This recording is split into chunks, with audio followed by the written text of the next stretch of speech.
Vous croyez peut-être qu'on a tout dit dans les dernières semaines sur la légalisation du cannabis. On a parlé de l'âge légal, où fumer et ne pas fumer, de la conduite sous influence, des études sur les effets du cannabis sur le cerveau. Que cela vous réjouisse, Si on en fume du bon, ou que vous soyez contre, Les gens de Québec ne veulent pas de la marijuana et nous l'ont dit. c'est maintenant chose faite.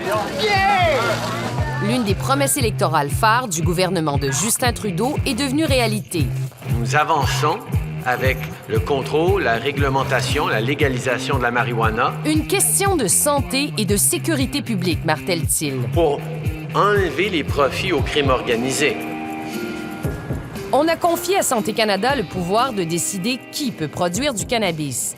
L'une de ses missions, c'est d'empêcher le crime organisé de s'infiltrer dans le marché légal. Nous voulons éliminer les profits qui vont aux gangs de rue et aux organismes criminels. Santé Canada affirme qu'elle n'a constaté aucun cas d'infiltration du crime organisé sur une centaine de producteurs autorisés. Mais est-ce vraiment le cas? We want to remove the source of revenue from criminal organizations. Mais on a documenté plusieurs cas d'individus qui ont actuellement ou dans le passé eu des liens importants avec le crime organisé. Ils ont tous pu entrer dans le marché légal du cannabis. Alors on a voulu savoir quelle était la profondeur des enquêtes de Santé Canada. Le crime organisé font des milliards de dollars sur le trafic des marijuana et c'est exactement ce qu'on veut empêcher.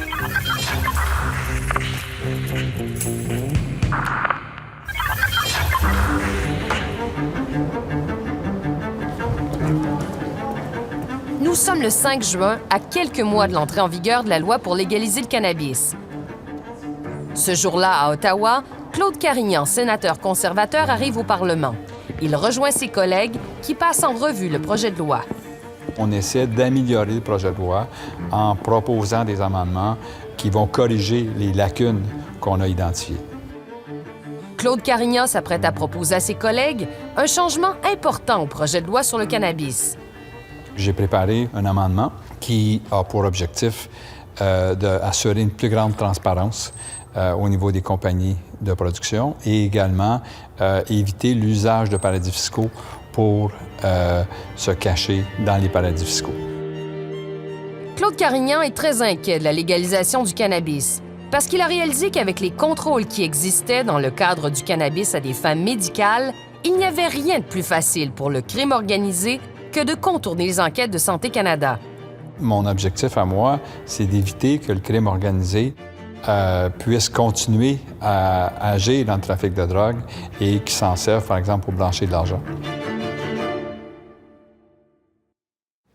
Est-ce qu'on ne devrait pas interdire l'actionnariat étranger des compagnies de cannabis? Parce que... Les doutes du sénateur Carignan se sont cristallisés au printemps quand des experts sont venus témoigner devant les sénateurs.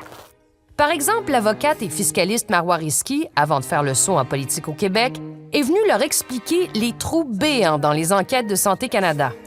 On ne vérifie pas, en fait, qui sont les véritables bénéficiaires ultimes de ces compagnies. On ne remonte pas jusqu'à la fin de toutes les structures. Parce qu'au Canada, n'importe qui peut se cacher derrière des structures opaques et c'est parfaitement légal. Alors, au fond, on vérifie jamais qui sont les véritables détenteurs des licences, ultimement. Si, par exemple, nous avons 10 entreprises, l'une qui détient l'autre, qui détient l'autre, qui détient l'autre, donc, vous comprenez, c'est tous des étages. Et ultimement, à la fin, on peut même faire face à des fiducies. Les fiducies, c'est l'un des meilleurs moyens de cacher quelqu'un, selon des experts. C'est une entité juridique, en fait, un peu similaire à une compagnie, mais qui a des caractéristiques différentes d'une compagnie. Marie-Pierre Allard est professeure de droit fiscal à l'Université de Sherbrooke. Les bénéficiaires de la fiducie ne sont pas révélés publiquement, c'est-à-dire que c'est anonyme, il n'y a pas moyen de savoir publiquement qui sont les bénéficiaires de la fiducie, alors que les actionnaires d'une compagnie, on doit enregistrer auprès du registraire des entreprises qui est l'actionnaire majoritaire, qui sont les administrateurs. Cet anonymat est un problème sérieux au Canada, selon la professeure. Bien, c'est une des faiblesses ou une des grandes vulnérabilités du système juridique canadien, c'est l'opacité des fiducies, justement, qui fait en sorte que ces fiducies-là sont très susceptibles d'être utilisées pour du blanchiment d'argent. D'ailleurs, nos recherches nous ont permis d'identifier plusieurs investisseurs dans des entreprises de cannabis qui utilisent des fiducies. Bonjour, good morning, honorable sénateur. Lors d'une autre réunion, les sénateurs reçoivent des hauts gradés de la Gendarmerie royale du Canada. La GRC explique comment elle assiste Santé Canada dans les enquêtes de sécurité sur les demandeurs de permis pour les entreprises de cannabis. On a une section spécialisée à la GRC qui va faire une recherche de nos dossiers, les dossiers criminels, mais aussi des dossiers d'enquête. Et aussi, jusqu'à un certain point, on a accès à l'information de d'autres services policiers à travers le pays. Une fois que ça c'est fait, un rapport est envoyé à Santé Canada, puis c'est à eux de prendre la décision, de voir selon les indices qui sont devant eux, est-ce que c'est bon d'émettre un permis ou pas d'émettre un permis. Il n'y a pas de problème de drogue dans ce coin-là? Mais Claude Carignan et ses collègues ont plusieurs questions. Est-ce que vous avez confiance que vous êtes vraiment en mesure de voir derrière les données financières de base qu'on va fournir? Est-ce que vous avez une intention d'enquêter auprès de ces entreprises-là qui vont commercialiser du pot légal avec de l'argent illégal? C'est alors que le surintendant Goupil de la GRC fait un aveu important. Il y a des groupes criminels organisés qui vont certainement utiliser les paradis fiscaux ou même, qu'est-ce qu'on appelle ici, le beneficial ownership, qui vont se cacher derrière le secret corporatif un peu pour investir, pour aller chercher des permis ou des licences pour produire le cannabis. Nous avons documenté le cas d'un homme d'affaires qui a investi dans une très grande entreprise de cannabis. Pendant longtemps, il a eu des liens, notamment d'affaires, avec des membres de la mafia et grands trafiquants de drogue. Aujourd'hui, il gère ses affaires au moyen de fiducies. Il y a des limites à ce que la police peut faire comme enquête dans le domaine du cannabis légal. Nous sommes allés au quartier général de la GRC à Ottawa rencontrer le surintendant Yves Goupil. Il y a beaucoup de réglementations par rapport aux compagnies qui font que c'est pas vraiment facile de savoir vraiment de c'est qui le propriétaire réel en arrière de ça, ou c'est qui vraiment la personne qui est le bénéficiaire réel. Créer des poupées russes corporatives et des structures opaques comme c'est permis dans notre pays facilite la vie des organisations criminelles qui peuvent réinvestir leur argent dans l'économie légale. C'est très rare là, qu'ils vont mettre leur nom au bas de la feuille puis qu'ils vont signer et de faire une demande de permis. Habituellement, ils vont soit demander à quelqu'un d'autre, un prête-nom, d'ouvrir une compagnie ou d'obtenir le permis. Les autorités rencontrent aussi toute une série d'obstacles quand l'argent vient de l'étranger. Le Journal de Montréal a d'ailleurs révélé qu'une trentaine d'entreprises du cannabis ont bénéficié de millions provenant des paradis fiscaux. Nous avons tenté de communiquer avec une obscure compagnie basée à Dubaï qui a investi dans une grande entreprise de cannabis canadienne pour en savoir davantage sur l'identité des investisseurs. Personne ne nous a répondu. Si on veut éliminer les mafieux du marché du cannabis, bien, on ne peut pas leur permettre d'utiliser les paradis fiscaux ou des fiducies pour entrer indirectement par la porte en arrière dans le marché. Donc, si l'objectif, c'est de tuer ce marché-là pour eux, bien, il faut le faire comme il faut. Et un cas documenté prouve que les fiducies ont déjà été utilisées dans le passé pour cacher des gens peu fréquentables.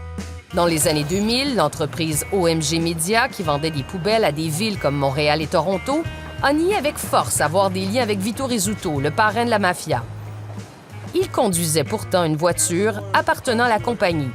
Puis, quand Revenu Canada a poursuivi des actionnaires de la compagnie, surprise, plusieurs membres de la famille Rizzuto étaient bien cachés comme bénéficiaires d'une fiducie qui possédait une partie des actions de l'entreprise. C'est pas tout le monde qui a des fiducies que c'est des criminels, on s'entend, là. Mais si quelqu'un veut utiliser cet outil-là pour avoir des fins illégitimes, pour faire des fins criminelles, on lui sert ça sur un plateau d'argent. Le Canada est un pays qui a des lacunes en matière de lutte contre le blanchiment d'argent, notamment parce qu'il permet des fiducies, sans registre public pour identifier les propriétaires. Le Groupe d'action financière internationale, un organisme créé par le G7, souligne que les fiducies sont à haut risque de servir aux crimes financiers. Transparency International décrit les fiducies comme la voiture de fuite d'un cambriolage. Le journal britannique The Guardian souligne le parallèle entre la blancheur de nos hivers et la facilité d'utiliser les fiducies au Canada pour blanchir des fonds. Pour notre part, c'est sûr, le plus d'accès à la véritable, le propriétaire réel, ça facilite nos enquêtes parce que vraiment, on sait vraiment qui est en arrière d'une telle compagnie ou d'une telle organisation. Et le gouvernement canadien sait que nous avons des problèmes avec les fiducies. Dans ce rapport, le ministère des Finances donne une cote de risque très élevée aux fiducies, ce qui a donné lieu à cette suggestion toute simple de Marois Risky. Si dans la structure, vous voyez qu'il y a une fiducie, alors peut-être qu'il serait sage à ce moment-là de refuser carrément la licence, puisque vous n'êtes pas en mesure d'établir de façon non équivoque que la cote de sécurité est vraiment valide.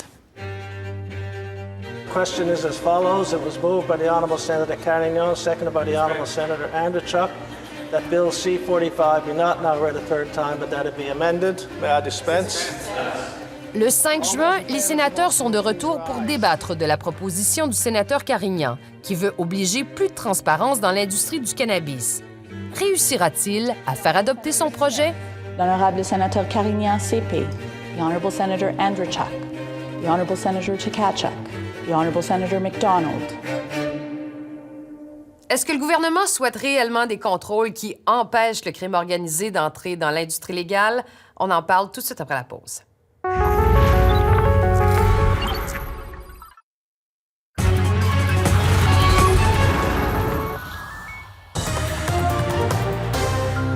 Le Canada a franchi un pas de plus vers la légalisation du cannabis à des fins récréatives. Le projet de loi C-45 a été adopté ce soir par les sénateurs. En juin, les sénateurs ont voté sur l'amendement proposé par le sénateur Carignan. Il visait à obliger les entreprises de cannabis à donner beaucoup plus d'informations sur leurs propriétaires et investisseurs. Et ça a reçu un accueil extrêmement favorable de la part des sénateurs libéraux, de plusieurs sénateurs indépendants. Ce qui fait que quand on a passé au vote, ça a été accepté avec un appui assez important.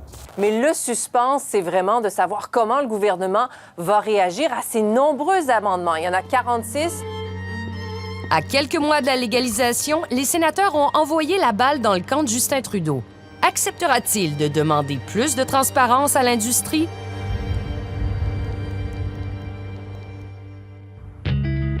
Dans le cadre de nos recherches, nous avons découvert que plusieurs individus liés au monde criminel ont réussi à entrer dans le marché légal. Dans une entreprise, on a exclu une personne au passé criminel, mais on a conclu une entente avec lui pour lui verser autrement une partie des profits de la compagnie. Un autre individu, qui a plusieurs trafiquants de drogue dans son entourage, a réussi à vendre son entreprise de cannabis à l'un des grands joueurs de l'industrie. Il a reçu des actions de la compagnie et lui loue ses installations à long terme. Dans une troisième entreprise, 2 des investisseurs au démarrage ont eu des liens d'affaires avec le clan Rizzuto. Rappelons que Santé Canada nous a dit qu'aucun cas d'infiltration par le crime organisé n'a été constaté sur plus de 100 producteurs autorisés. Pourtant, la GRC lui en a signalé plusieurs. Si on se fie dans le passé au niveau de la marijuana là, pour des fins médicales, si on regarde en 2016 et 2017, c'est semblable là, au niveau des résultats. Dans 10-11 de ces cas-là, il y a eu effectivement là, des résultats positifs. Des résultats positifs en termes policiers, cela signifie que la GRC a soulevé des drapeaux rouges pour plusieurs demandeurs de permis.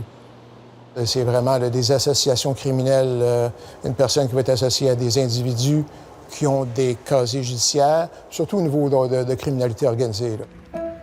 Depuis des mois, nous avons posé des questions à Santé Canada sur son processus, sur sa façon de définir les liens avec le crime organisé. Malgré des demandes répétées, aucun porte-parole n'était disponible pour une entrevue. Par écrit, Santé Canada affirme qu'elle n'a délivré aucun permis dans les cas où la GRC lui a fourni la preuve que des demandeurs étaient associés au crime organisé. C'est sous l'Ancien régime du cannabis à des fins médicales que l'industrie s'est vraiment développée.